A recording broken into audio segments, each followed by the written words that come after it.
found the dragon on a Tuesday morning in late September. He had come to Montana to disappear. At 43 years old, he had lost his wife to divorce, his job to budget cuts, and his grandmother to old age.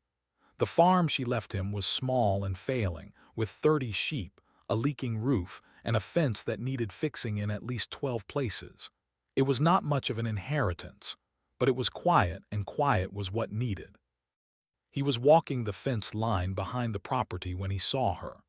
The ravine dropped away suddenly from the edge of his land, hidden by thick pine trees and overgrown brush.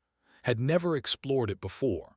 But that morning, a section of fence had fallen into the gap, and he climbed down to retrieve it. The dragon lay at the bottom like a fallen mountain. She was enormous. Her body stretched longer than his farmhouse, covered in scales that had once been bright copper but had faded to a dull brown. Her wings were folded tight against her sides, pressed so close they seemed to have melted into her body. Her eyes were closed. For a long moment thought she was dead. Then she breathed, and the ground trembled beneath his feet. Stood very still. His heart was beating so hard he could hear it in his ears. Every story he had ever read, every movie he had ever seen, told him to run. Dragons were dangerous. Dragons burned villages and ate princesses and demanded gold. But this dragon did not look dangerous. She looked tired. She looked old. She looked like something that had been waiting to die for a very long time. Climbed back up the ravine, he walked to his farmhouse. He sat down at the kitchen table and stared at the wall for 20 minutes. Then he went to the barn, chose the oldest of his sheep, and ended its life as quickly and painlessly as he knew how. He loaded the body onto a blue tarp and dragged it down into the ravine. It took him almost an hour. The sheep was heavy and the slope was steep, and was not a young man anymore. He left the carcass 10 feet from the dragon's nose and walked away without looking back. The next morning the sheep was gone. Brought another one. 3 kilometers above the farm, invisible to every human sensor and satellite, a diplomatic vessel hung in the empty sky. The ship had been there for 600 years, moving only when it needed to avoid detection, watching over the single most important being on the planet Earth. Inside the ship, Senior Advocate reviewed the morning surveillance footage with her usual attention to detail. She was a species known throughout the galaxy for their legal expertise and their 4 arms, which allowed them to process documents at twice the speed of most other beings. She had been assigned to this posting 40 years ago, and in all that time, nothing interesting had ever happened. Until now. The human male is making contact, she noted in her report. She watched him drag the dead animal down the slope. She watched him leave it near the matriarch and walk away. She watched him return to his dwelling without attempting communication, without taking images, without making any calls to other humans. This was unusual. Humans in experience were not capable of keeping secrets. They documented everything. They shared everything. They turned everything into profit or entertainment. But this human simply went inside and made himself a cup of coffee. Commander of the guard joined her at the observation screen. His scales shifted to a suspicious orange, which was their natural color when he was thinking about humans. He was always thinking about humans. He is establishing trust, the commander said, building a relationship before making demands. I have seen this pattern before. Considered this possibility. It was not unreasonable. Humans were predators after all. They had hunted the matriarch's kind to extinction over thousands of years, killing them for territory, for treasure, for sport. Only Aura remained, the last of the Earth-born dragons, and she had survived only by hiding herself in deep sleep while the humans built their cities and factories above her. She had woken 60 years ago to find the world changed beyond recognition. The skis were full of machines. The forests were smaller. The air tasted wrong. And everywhere there were humans. Aura had not spoken to the compact in 400 years. She had refused all offers of evacuation, all offers of medical care, all offers of companionship. She wanted only to be left alone to die on the world where she had been born. The compact had respected her wishes. They maintained their watch, enforced the protection protocols, and waited. Now a human had found her, and instead of calling for weapons or cameras, he had brought her food. "We should intervene," said. "Remove the human's memories, relocate the matriarch." "She has refused relocation 7 times," reminded him. "Then remove the human." "On what grounds? He has committed no crime. He is on his own property. He does not even know what she is." "He will learn. He will tell others. They will come with their machines and their questions and their greed." "Perhaps agreed, but perhaps not. We will watch." Below them, finished his coffee and went out to fix his fence. The days turned into weeks, established a routine without really meaning to.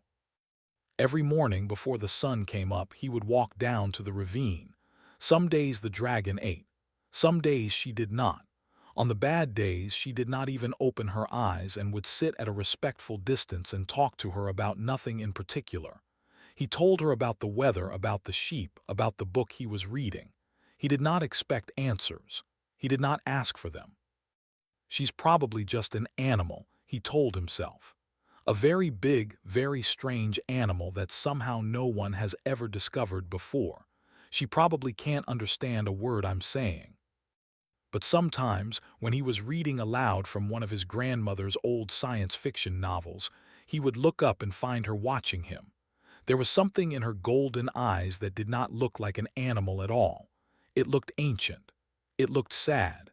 It looked, more than anything, like loneliness. New loneliness. He had been living with it for a long time. So he kept coming back. He kept bringing food. He kept talking, even when she never responded. And high above, in a ship that humans would not discover for another 50 years, the watchers continued to observe. They filed their reports. They argued their theories. They waited for the human to show his true nature. They did not know that the matriarch had already made her first decision about. She had decided to wait too. The autumn came fast that year, and it came hard. Watched the sky turn and felt the temperature drop day by day. The sheep grew thicker coats. The trees lost their leaves. And down in the ravine, the old dragon seemed to shrink further into herself, her breathing slower, her movements smaller. She was cold. Could see it in the way she curled her body tight, the way she pressed against the ravine wall seeking shelter that was not there. The wind came down from the mountains like a knife, and there was nothing to stop it.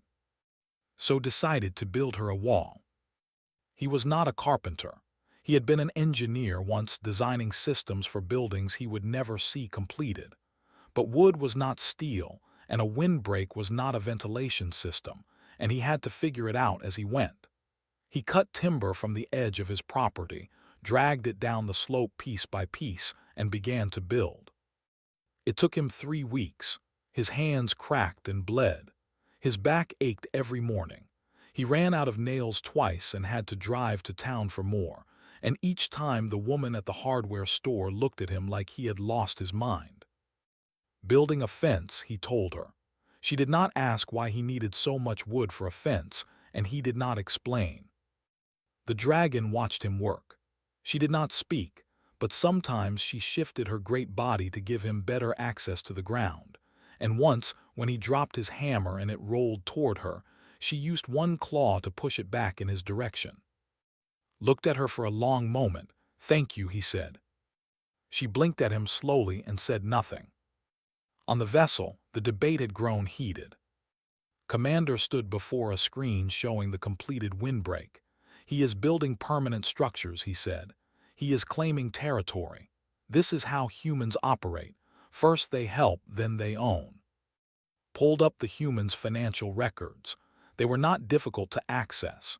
Human information systems were remarkably easy to penetrate. "He has taken a second mortgage on his property," she said. "He is borrowing money he cannot repay to buy food and materials for her. Then he is investing, expecting future returns." "What returns?" He does not know she is sapient. He does not know we exist. He does not know there is anything to gain. To him, she is simply a large animal who will likely die soon. Scales flushed angry red.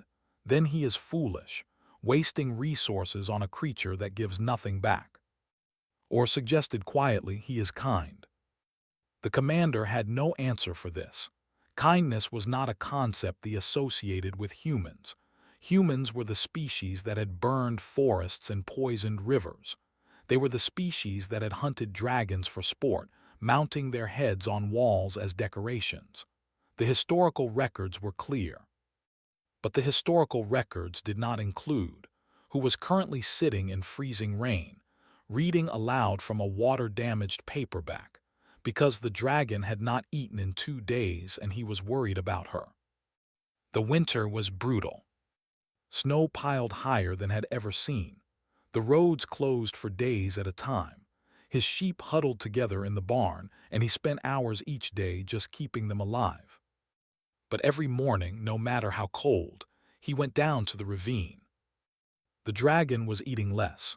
Some weeks she only took food twice, tried different things. He bought cattle from a ranch 3 counties over, thinking maybe she needed larger prey. He tried leaving the meat raw, then tried cooking it over a fire. He even, in a moment of desperate creativity, bought fish from a specialty market 2 hours away. She ate the fish, not much but some, added it to his routine. His bank account emptied. His credit cards filled. He sold his truck and bought an older one that barely ran. He stopped buying new clothes for himself and started patching the old ones. His sister called in January, worried. "You sound tired," she said. "You sound thin. What are you doing out there?" "Taking care of something," told her. "What kind of something?" He thought about explaining. He thought about telling her that he had found a dragon, an actual dragon, living in a hole behind his grandmother's farm. He thought about describing the way the creature looked at him sometimes, like she was seeing something he could not see himself. "Just an animal," he said finally. "A stray, she needed help." His sister was silent for a moment.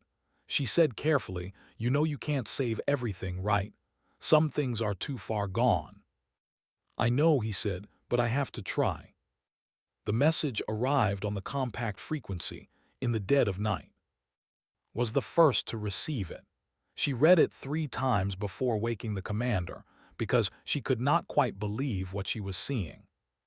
It was from the matriarch herself, the first communication she had sent in 400 years. The message was short. "Do not interfere. I am watching him too." Stared at the words on the screen. He tried to form a response and failed. He tried again.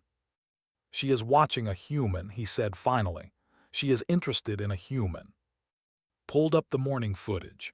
Was in the ravine, carefully breaking ice from a water trough he had installed near the dragon's head. His fingers were red with cold. His breath came in white clouds. He worked slowly, gently, making sure not to splash water on her scales. When he finished, he stood up, looked at the dragon and smiled. "Get some rest," he said to her. "I will be back tomorrow." He climbed out of the ravine and walked back to his farmhouse, limping slightly from the cold. The dragon watched him go. Then slowly she lowered her head to drink from the trough he had cleared. "She is not just watching," said softly. "She is testing him." "Testing him for what?" "I do not know, but I think we should pay very close attention to the results." Spring was still months away. Did not know if the dragon would survive that long. He did not know if his farm would survive that long.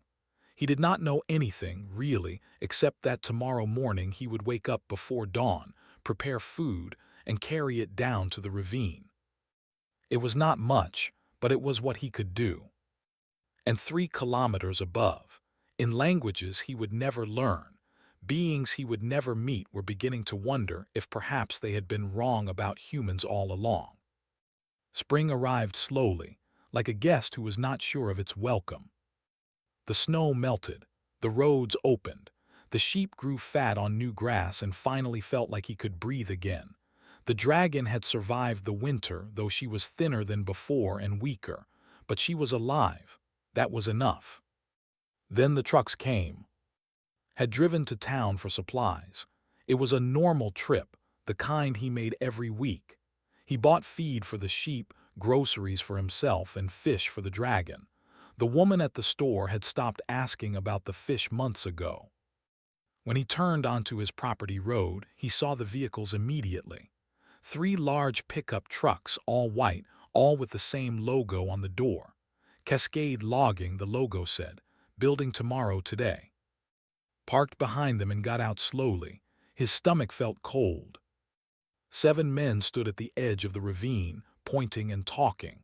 One of them had a camera. Another had a phone pressed to his ear, speaking rapidly. They were all looking down at something could not see from his position. But he knew what they were looking at. "Excuse me," said, keeping his voice calm. "This is private property." The man with the phone turned around.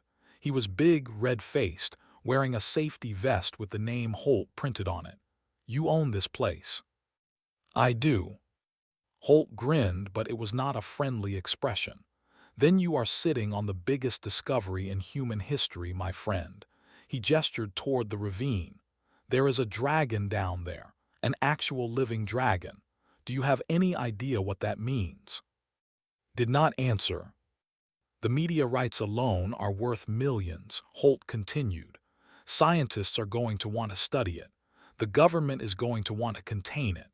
Hell, Disney is probably going to want to make a movie about it. You could be a very rich man." She said quietly. "What?" She nodded.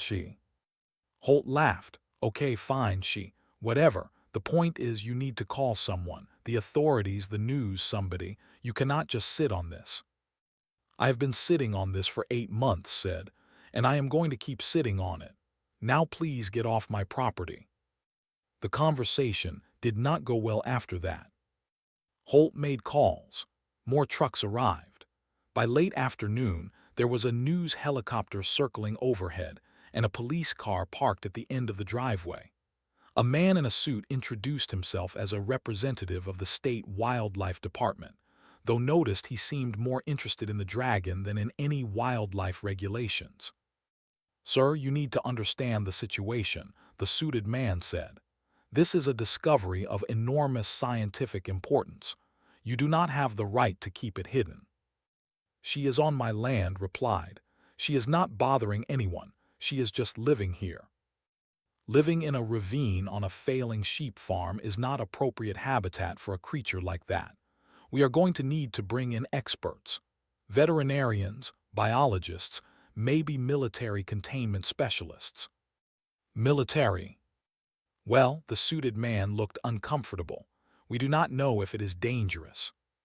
She repeated, and the man stopped talking.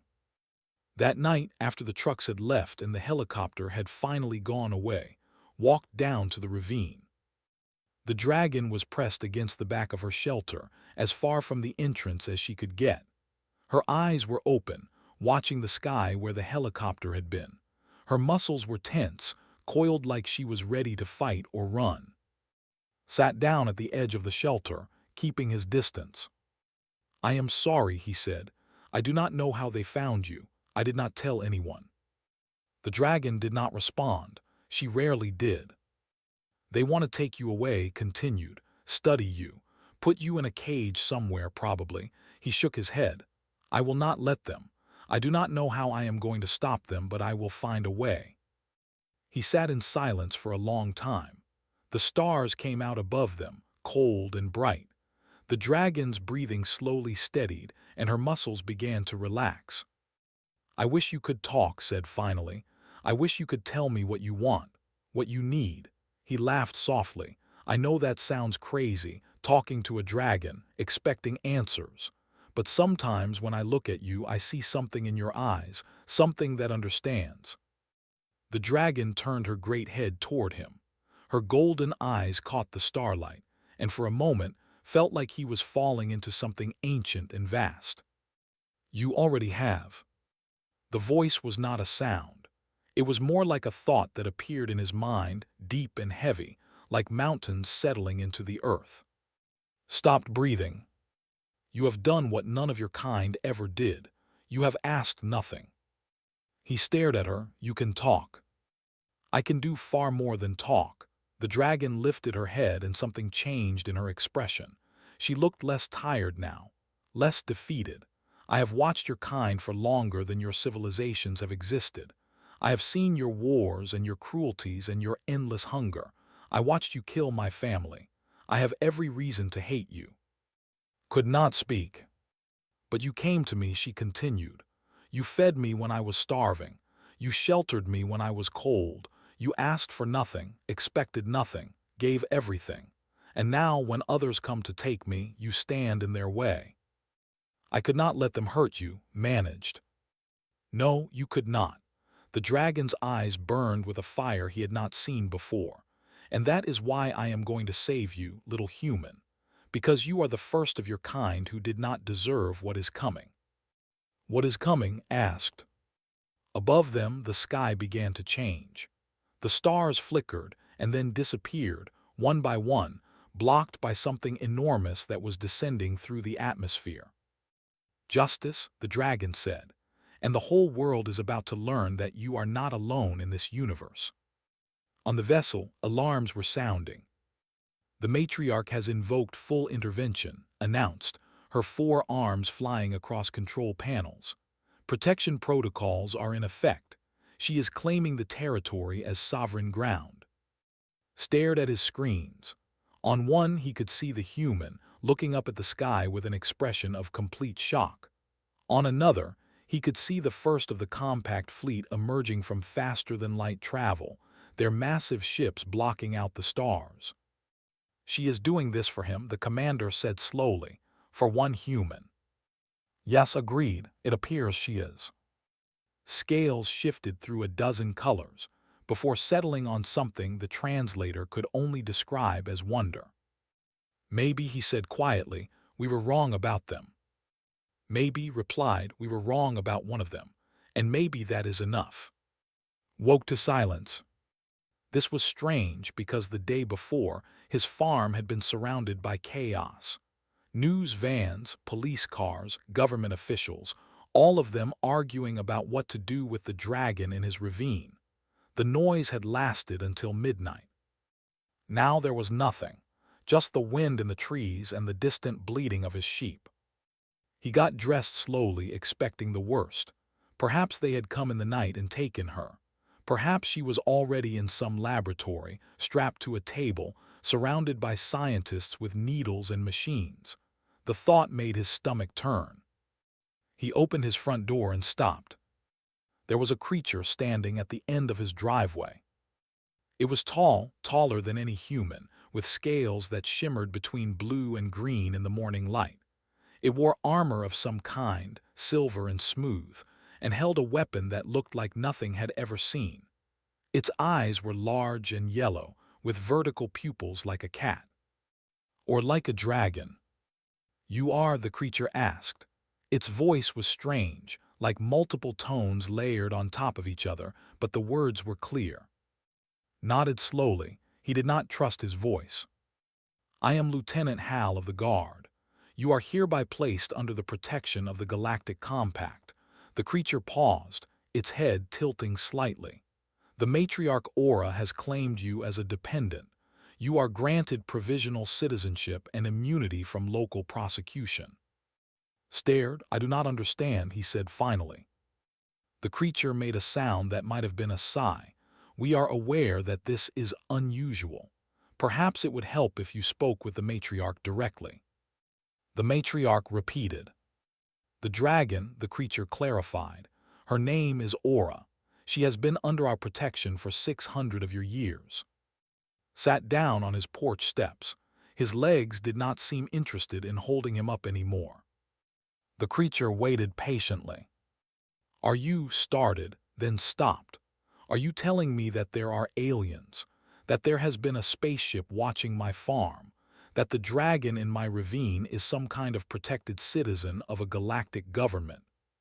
That is correct. And she asked you to protect me. She did, The creature's scales shifted to a warmer color. She was very specific. She said you have been kind to her. Looked down at his hands. They were rough and from months of work, building shelters, breaking ice, dragging food down a slope in the freezing cold. I was just feeding her, he said. I did not know she was anything special. I thought she was just old and hungry and alone. The creature was quiet for a moment. Perhaps, it said finally, that is why she considers you worthy. The world did not take the news well. Within hours, every government on Earth was in crisis. The Galactic Compact had delivered a simple message to all of them simultaneously.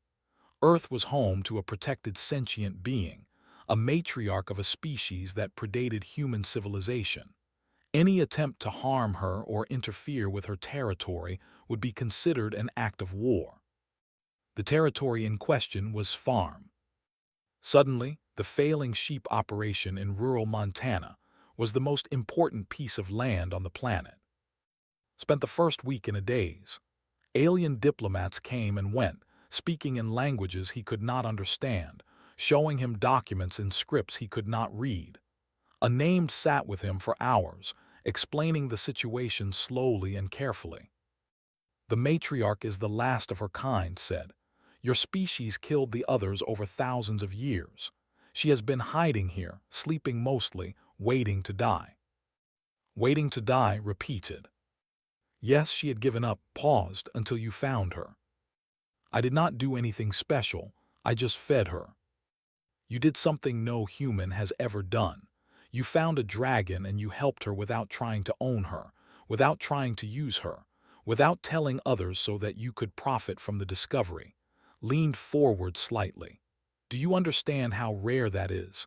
Not just among humans, but among any species. Did not answer. He was thinking about all the mornings he had walked down to the ravine, carrying meat and fish for a creature he did not understand. He had never thought of it as special. It was just what you did when someone needed help. The Compact has studied your kind for centuries, continued. We have files on your wars, your crimes, your cruelties. We expected you to be like all the others. Greedy, violent, short-sighted. She paused. You have made us reconsider. Just me. Just you, but one example is enough to prove that a thing is possible. One human who is truly kind proves that humans can be kind. It does not erase the harm your species has done. It does not guarantee that others will follow your example, but it is a beginning. That evening, walked down to the ravine. The dragon was there as she always was, but she looked different now. Her scales seemed brighter. Her eyes were clearer. The alien medical technology, had explained, was repairing the damage that centuries of hiding had done to her body. Aura lifted her head when he approached. You have questions, she said. Thousands of them, admitted, but I guess I will start with this. Why me? Out of all the humans in the world, why did you choose to protect me? The dragon was silent for a long moment. Because you reminded me, she said finally, of what I had forgotten. Forgotten. That kindness exists. That creatures can help each other without reason, without reward. I watched my family die. I watched your kind hunt us for sport, for treasure, for the simple joy of destruction. I hid for centuries because I believed that was all you were, all you could ever be. And then I came along, said. Then you came along. The dragon lowered her great head until her eye was level with his. You fed me when I was dying. You built me shelter when I was cold. You asked nothing, expected nothing. And when others came to take me, you stood between us with nothing but words. I did not even know you could understand me. That is what made it real, the dragon said. You did not help me because you thought I was important.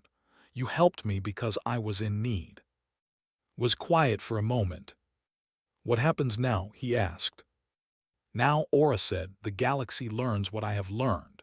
That humans are not only destroyers. That somewhere in your nature, buried beneath the greed and the violence, there is something worth saving. She rose to her full height, her wings spreading wide for the first time in centuries. And you are going to show them. 5 years had passed since the world changed. Stood in a chamber larger than any building on Earth, looking out at beings he could not have imagined in his wildest dreams. There were thousands of them, representing hundreds of species from across the galaxy. Some had scales, some had feathers, some had bodies that seemed to be made of light itself. All of them were looking at him. He had not wanted to come here. He had told the compact that he was not a diplomat, not a politician, not anyone important. He was just a farmer who had fed a hungry animal. But Aura had insisted, and the compact had agreed, and so here he was, standing before the General Assembly of the Galactic Compact, about to speak for a species that had not even known aliens existed 5 years ago. The translator device in his ear hummed softly, converting the rustles and clicks and tones around him into words he could understand. The being at the central podium, a tall creature with 6 arms and silver skin, gestured for silence. The assembly recognizes of Earth, the creature announced. He will speak on behalf of the protected matriarch Aura. Stepped forward. His hands were shaking, but his voice was steady. I am not special, he said. The assembly waited. I want to be clear about that before I say anything else. What I did was not heroic. It was not unusual. It was just basic decency. I found someone who was hungry and I fed her. I found someone who was cold and I built her shelter. That is not virtue. That is just what you do when someone needs help. He paused, looking out at the alien faces. Some were unreadable, others seemed hostile, a few looked curious. I know what we are to you, he continued. I have read the reports. Humans are dangerous. Humans are violent. Humans destroyed an entire species because we wanted their treasure, their land, their bones for our museums. We would have killed Aura too if we had known she existed. All of that is true. I will not make excuses for it. He saw several heads nod in agreement. Good, they were listening. But here is what I have learned from watching your compact for 5 years. You are not that different from us. The silence changed. It became sharper, more focused. Every species in this room has blood in its history, said. The conquered 3 star systems before they found peace. The practiced genetic slavery for 2,000 years. There are files I am not allowed to read because the crimes described in them are too disturbing for younger species to know about. He spread his hands. You grew past it. You built something better. You are still building. That is different, a voice called out. The speaker was a scales flushed angry red. We evolved. We learned from our mistakes. Humans are still making them. Yes, agreed. We are. We are young. We are stumbling. We are probably making mistakes right now that I cannot even see. He took a breath. But we are also capable of this. A man with nothing giving what he could not afford to someone who could never repay him, for no reason except that it was right. He looked back at Aura, who sat in a place of honor among the assembly's eldest members. Her scales gleamed with new copper fire, restored by compact medicine. She met his eyes and nodded slightly. That is not unique to me, said, turning back to the assembly. That is not rare among my people. That is who we are when we remember to be, when we stop being afraid, when we see past our greed and our anger and our fear. He paused. That is who we can be. The assembly was silent, did not know if he had convinced them. He did not know if a single speech could undo centuries of justified distrust, but he had said what he came to say. I am not asking you to trust us, he finished. I am not asking you to forgive us. I am only asking you to give us the chance to prove that we can be better, to prove that the worst of what we have been does not have to be all of what we are. He stepped back from the podium. For a long moment nothing happened. Then Aura rose. The dragon was fully healed now, strong and bright and ancient.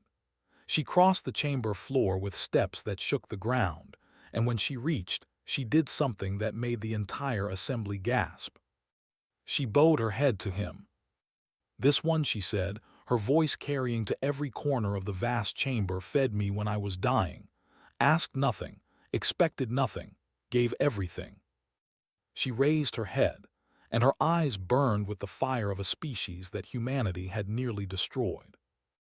If his kind can produce even one such as this, she declared, then they are worth the chance.